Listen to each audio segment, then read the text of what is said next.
요즘에는 워낙 많은 그 거짓들이 대한민국에 있는 것 같습니다. 이제 참 한번 의심하기 시작하니까 끝도 없이 의심할 것들이 많아가지고 과연 어디서부터 이 진실들을 밝혀야 되나 참 걱정이 앞서는데요.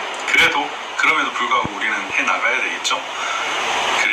그래야 우리가 잘 이길 수가 있을 것 같습니다. 이제 통합선거인명부와 최종 개표까지 그 과정에서 제가 느낀 부분을 여러분들과 한번 얘기를 해볼까 합니다. 4월 15일 날 개표 현장에서는 이러한 투표지들이 등장을 했습니다. 그리고 그 개표 현장을 찍은 사진에는 이렇게 나름 너덜너덜하죠. 이런 개표 현장에 투표지들이 등장을 했는데, 그리고 4월 7일 날 그 투표지들도 마찬가지입니다. 이렇게 나름 그래도 이렇게 손을 거친 듯한 이런 투표지들이 있었습니다. 이것도 마찬가지죠. 그런데 실제로 이랬는데 재검표 현장에서 발견된 투표지들은 과연 어땠는가? 여러분, 이런 투표지가 한두 개도 아니고요. 그냥 사전투표지 전부 다가 이랬습니다. 그리고 본투표지도 의심스러웠습니다.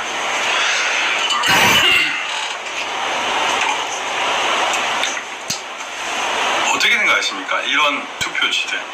이게 꺼내면 모든 투표지가 이랬습니다. 우리는 과연 이거를 어떻게 봐야 할까요? 전부 다 이랬습니다. 전부 다. 모든 투표지가.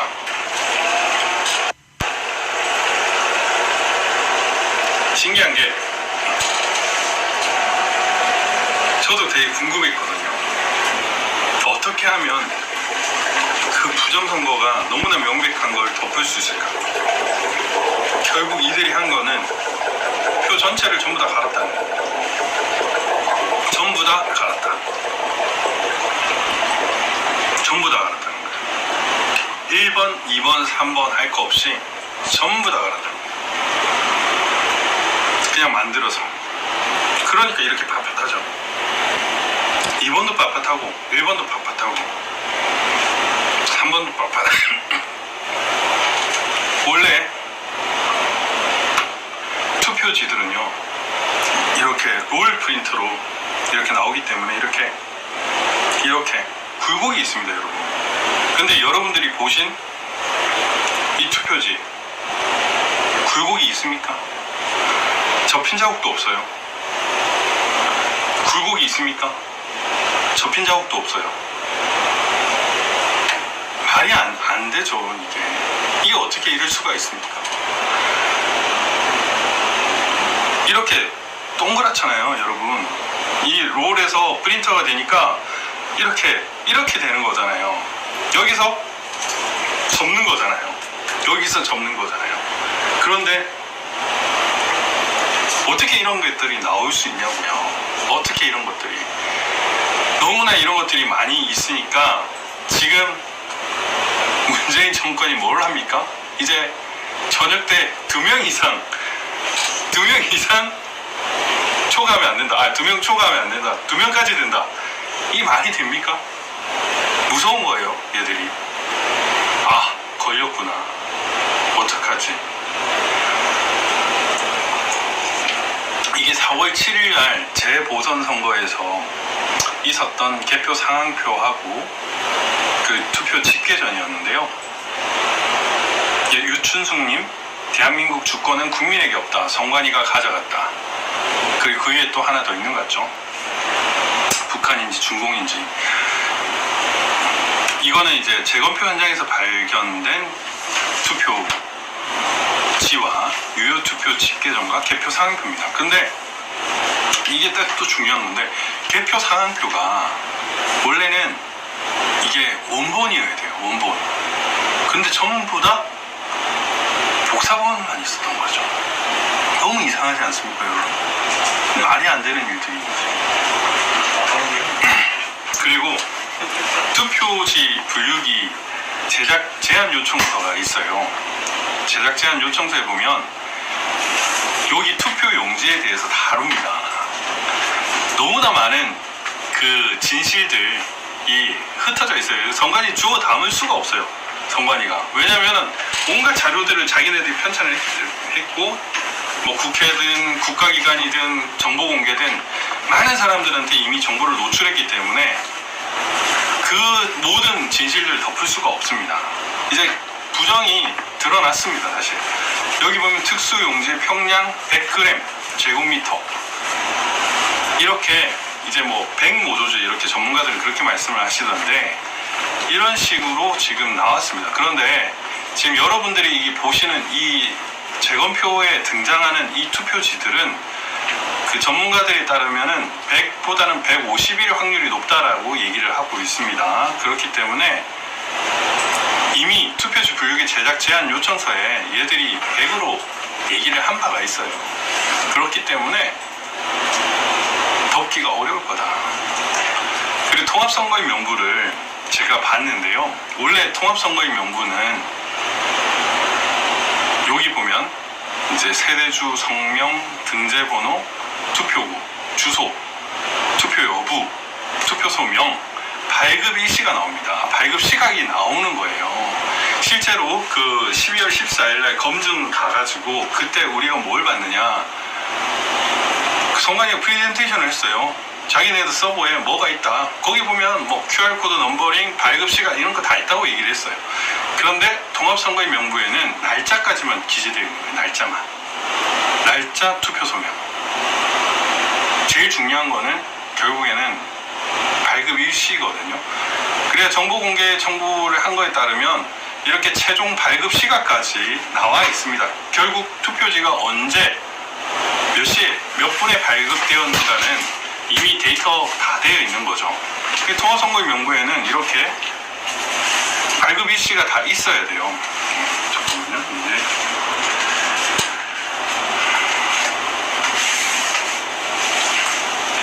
네.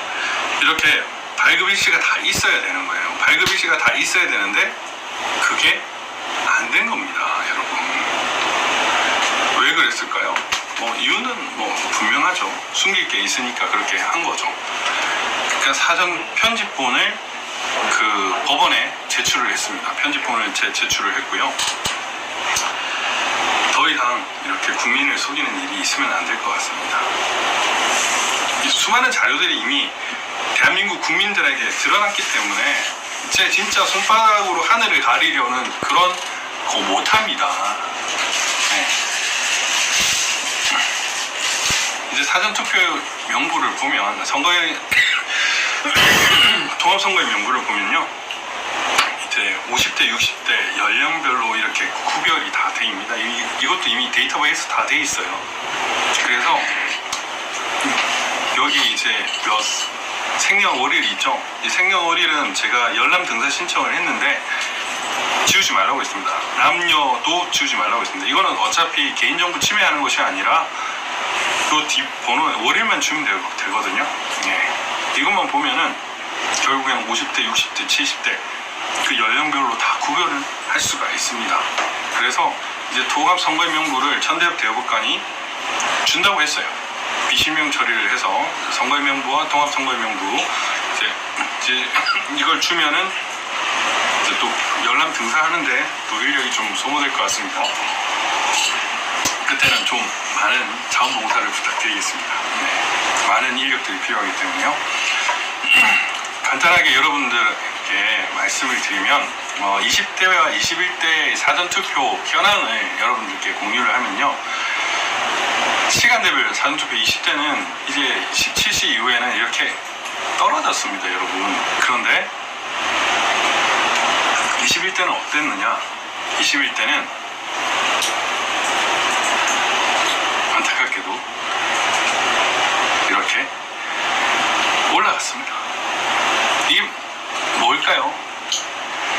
조작의 느낌이죠. 토요일도 마찬가지입니다. 토요일은 이제 20대 때 약간도 급증하는 마지막 날이기 때문에 이제 금요일은 사실 다음 날이 있으니까 17시 이후가 많이 줄거든요. 그건 뭐 상식이지만 이제 토요일은 마지막 날이기 때문에 조금씩 이렇게 늘 수밖에 없습니다. 그건 뭐 당연히 이해가 되는데 21대 4.15 때는 어땠냐, 그래프가 이렇게 급증을 합니다. 통상적으로 이렇게 완만하게 올라가는 것이 아니라 급증을 하게 되는 거죠. 이 급증하는 표가 뭐다? 유령표, 조작표일 확률이 상당히 높다는 것이. 종합선거인 명부나 선거인 명부 조사를 하게 되면 이런 증거들을 우리가 바로 확인을 할 수 있을 것이고, 결국에는 선거 무효 선언 당해야 되지 않을까요?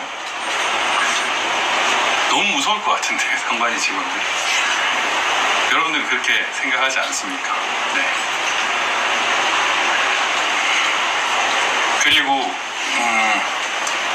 재검표 현장에서 발견된 이 투표지는 여러분들 보셨다시피 이렇게 재단이 된 이 장면이 있었죠.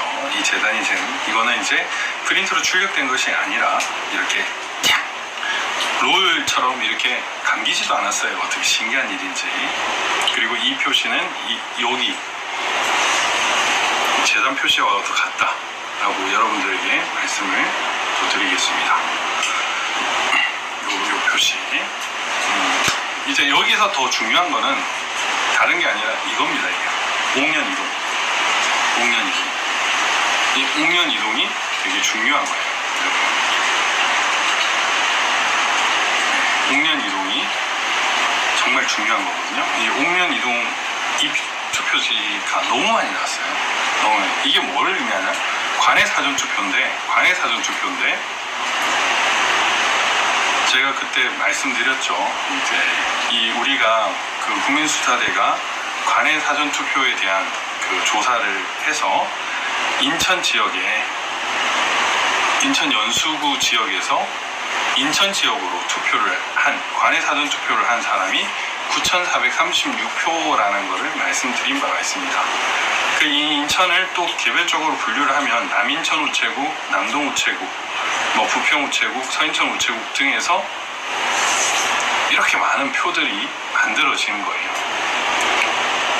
상식적으로 말이 안 되죠. 이걸 제가 한번 보도록 하겠습니다.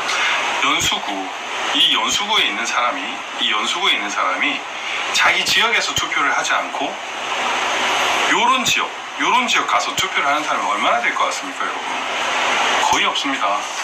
여러분 투표를 그렇게 하세요. 관내 사전 투표라는 거는 결국에는 놀러 갔을 때 제가 제주도 놀러 갔는데 투표를 꼭 하고 싶다. 그러면 관내 사전 투표를 할 수도 있죠. 그래서 제주도에서 투표를 하고 경주에서 투표를 하고 이런 것들은 가능하다 이겁니다. 그런데 인천 지역에 사는 사람들이 여기 인천 연수을에 사는 거주자가 굳이 여기 가가지고 관내 사전 투표할 확률이 얼마나 될 거라고 보십니까? 이 연수갑을 선거구에 있는 사람들이 자기 지역에서 투표를 하지 않고 요 인천에 있는 다른 지역에 가서 투표를 하는 게 얼마나 될 것 같습니까? 거의 없습니다, 여러분. 그것이 9,436표가 나왔습니다. 이 투표지, 옥년 이동 투표지, 이런 투표지들, 만들어진 투표지들이 엄청나게 나왔다는 얘기 아니에요. 엄청나게 나왔다. 이런 만들어진 투표지들이. 그거를 이제 여기서 확인할 수가 있었어요. 우리 도태호 변호사님이 투표지를 보다가 옥년 이동이 계속 나오니까 저는 이제 박 변호사님, 저는 이제 관내 사전 투표가 무효란 걸로 확신을 했습니다. 이렇게 또 특유의 진지한 말투로 그렇게 말씀하셨습니다. 도태호 변호사님, 저는 이제 태호 형님 이렇게 얘기를 하는데 도태호 변호사님 또 되게 예의 갖추셔서 이렇게 말씀을 하시거든요.